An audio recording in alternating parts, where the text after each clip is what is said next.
आता या बुलेटिनमध्ये बातम्या बघूयात सुपरफास्ट 50।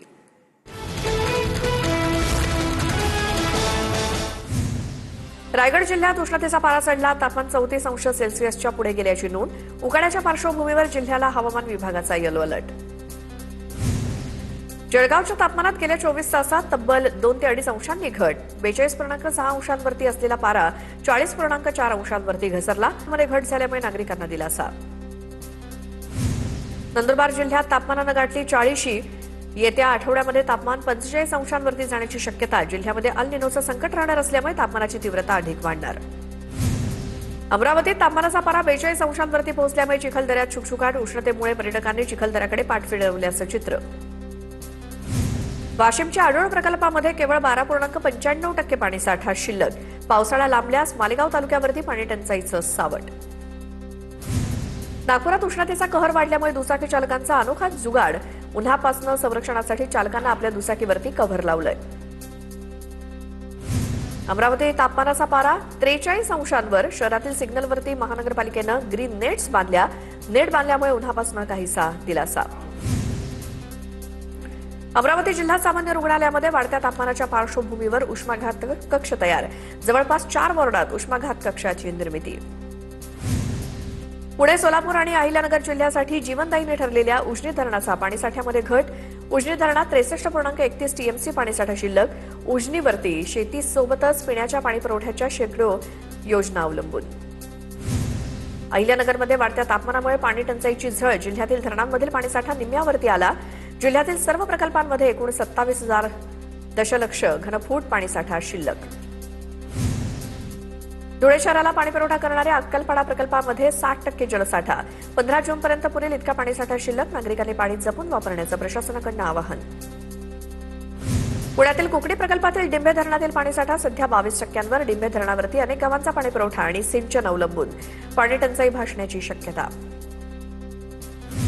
जळगावच्या मुक्ताईनगरमध्ये तापमानाचा पारा 45 अंशांपर्यंत। ग्रामीण भागातील पाणीसाठ्यावरती परिणाम। पाणी टंचाई निर्माण होण्याची शक्यता। शेतकरी चिंतेत। गोंदिया जिल्ह्यातील शिरपूर धरणातील पाणीसाठा 9%वरती। देवरी नगरपंचायत आणि परिसरातील नागरिकांवरती पाणी टंचाईचं सावट। नागरिकांनी पाणी जपून वापरण्याचं प्रशासनाचं आवाहन। हिंगोलीत TV9 मराठीच्या बातमीचा इम्पॅक्ट। TV9च्या बातमीनंतर हिंगोलीच्या संघनाईक तांड्यामध्ये टँकर दाखल। तांड्यावरील नागरिकांकडून समाधान व्यक्त। अमरावतीच्या मोर्शी तालुक्यातील अनेक भागात पावसाची हजेरी। वादळी वारा आणि पावसामुळे पिकांना फटका बसण्याची शक्यता। पुढील 2 दिवस ढगाळ वातावरणाचा हवामान विभागाचा अंदाज। अहिल्यानगरमध्ये तापमानाचा पारा 42 अंशांवरती गेल्यामुळे फळबागांना फटका। उन्हापासून फळांचं रक्षण करण्यासाठी शेतकऱ्यांनी फळबागांवरती आच्छादन टाकलं। गोंदिया जिल्ह्यामध्ये अवकाळी पाऊस, गारपीट आणि वादळामुळे भात पिकाचं मोठं नुकसान। कापणीच्या उंबरठ्यावरती असलेली पिकं उद्ध्वस्त। तत्काळ पंचनामे आणि नुकसान भरपाईची शेतकऱ्यांची मागणी। जळगावात वाढत्या तापमानाचा फुलांच्या शेतीवरती परिणाम। उत्पादनात मोठी घट। वाढत्या उन्हामुळे फुलं झाडावरतीच वाळत असल्यामुळे शेतकरी आर्थिक अडचणीत। वाशिमच्या रिसोडमध्ये महावितरणच्या गलथान कारभाराचा शेतकऱ्याला फटका। बेलखेडा परिसरामध्ये विद्युत तारांमुळे आग लागून शेतकऱ्याचं नुकसान। शेतकरी बबन चव्हाण यांचं 7 ते 8 लाखांचं नुकसान।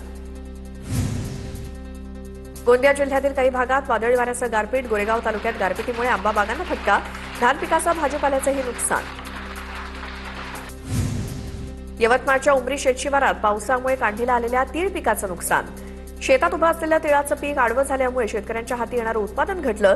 नुकसानग्रस्त शेतकऱ्यांना तातडीनं नुकसान भरपाई देण्याची मागणी।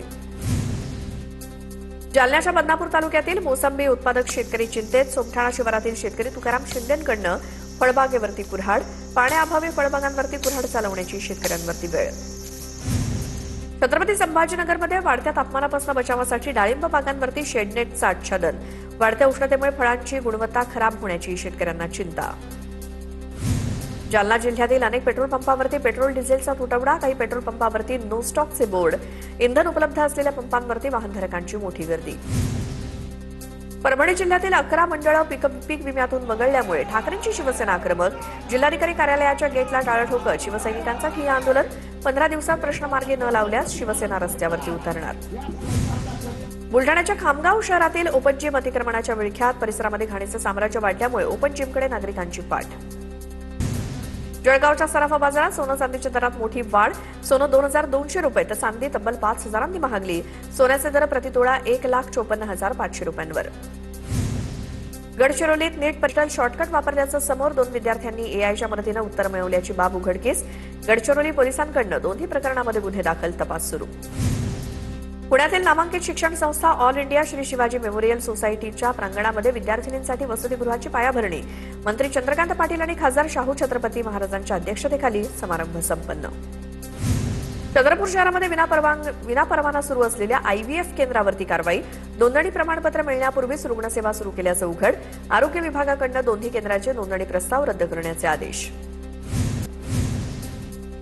सोलापुरात 55 वर्षीय व्यक्तीकडून अल्पवयीन मुलीचा विनयभंग. घरासमोर खेळत असताना विनयभंग केल्याची मुलीची तक्रार. फुलचंद घाटांगर असं विनयभंग करणाऱ्या आरोपीचं नाव. सोलापूर शहर पोलिसांकडून आरोपीला अटक. अल्पवयीन मुलीवरील अत्याचार प्रकरणी नराधमाला 20 वर्ष सक्त मजुरी आणि 10,000 रुपयांचा दंड. 2024 मधील दाखल गुन्ह्यामध्ये बार्शी सत्र न्यायालयाचा निकाल. पीडितेच्या कुटुंबियांना 2 वर्षांनी न्याय मिळाला. परभणीच्या मानवतमध्ये प्लॉट खरेदीसाठी 2 लाखांची मागणी करत विवाहितेचा छळ. मानवत पोलीस ठाण्यामध्ये 4 जणांविरोधात गुन्हा दाखल. पतीसह कुटुंबातील इतर 3 जणांवरती गुन्हा दाखल. अहिल्यानगरमध्ये हुंड्यासाठीच्या छळाला कंटाळून विवाहितेची आत्महत्या. राहाता तालुक्यातील एकरुखे गावातली घटना. पती, सासरा आणि सासू विरोधात पोलिसांत गुन्हा दाखल. 3ही आरोपींना पोलिसांकडून अटक. अकोल्याच्या पातूर तालुक्यात 60 वर्षीय वृद्धाचा 10 वर्षीय चिमुकलीवरती अत्याचार. वृद्ध आरोपीवरती गुन्हा दाखल. आरोपी फरार. पोलिसांची 3 पथकं आरोपीच्या शोधासाठी रवाना. जालन्यामध्ये तरुणीवरती लैंगिक अत्याचार करून धर्मांतरासाठी दबाव टाकल्याचा प्रकार समोर. 25 वर्षीय पीडितेच्या तक्रारीनंतर पारत पोलीस ठाण्यामध्ये गुन्हा दाखल. 2016 पासून अत्याचार होत असल्याची पीडितेची तक्रार. शेख इम्रान, शेख हबीबसह 4 अटक. परभणीमध्ये चारित्र्याच्या संशयातून पतीकडनं पत्नीची हत्या. चारठाणा पोलीस ठाण्याच्या हद्दीतील घटना. हत्येनंतर आरोपी पतीनं स्वतः पोलीस ठाण्यात कबुली दिली. बुलडाण्यामध्ये समृद्धी महामार्गावरती प्रवाशांना लुटणारी आंतरराज्य दरोडेखोरांची टोळी जेरबंद. बुलडाणा स्थानिक गुन्हे शाखेची कारवाई. एका व्यापाऱ्याच्या कारला अडवून मारहाण करत त्याच्याकडील 12 लाख रुपयांची रोकड या आंतरराज्य टोळीनं पळवली होती. चंद्रपुरात दहशत माजवणारे 2 सराईत गुन्हेगार जेरबंद. चंद्रपूर शहर पोलिसांकडून शस्त्रांसह आरोपींना अटक. पोलिसांकडून अधिकचा तपास सुरू. साताऱ्याच्या वाई तालुक्यातील भुईंज पोलिसांकडून मोबाईल चोरट्यांविरोधात मोहीम. 9,35,000 रुपये किमतीचे चोरीला गेलेले 43 फोन्स नागरिकांना परत. रायगडच्या पेणमध्ये ऑटो रिक्षा उलटली. अपघातामध्ये एकाचा मृत्यू, 1 जण जखमी. रिक्षावरील नियंत्रण सुटल्यामुळे हा अपघात झाल्याची माहिती. घटनेमुळे परिसरात हळहळ व्यक्त. नंदुरबारच्या तळोदा शहरामध्ये भीषण अपघात. ट्रकच्या टायरची हवा तपासताना टायरचा स्फोट झाल्यामुळे अपघात. प्रचंड दाबाने टायर फुटल्यामुळे चालकाचा दुर्दैवी मृत्यू. कल्याणच्या आधारवाडी कारागृहामध्ये कैद्याचा संशयास्पद मृत्यू. 5 वाजता छातीत दुखूनही 9 वाजेपर्यंत उपचार नाहीत. अँब्युलन्सऐवजी सुप्रिटेंडंटच्या गाडीतनं रुग्णालयात आणल्याचा आरोप. संतप्त नातेवाईकांचा रुग्णालयात गोंधळ.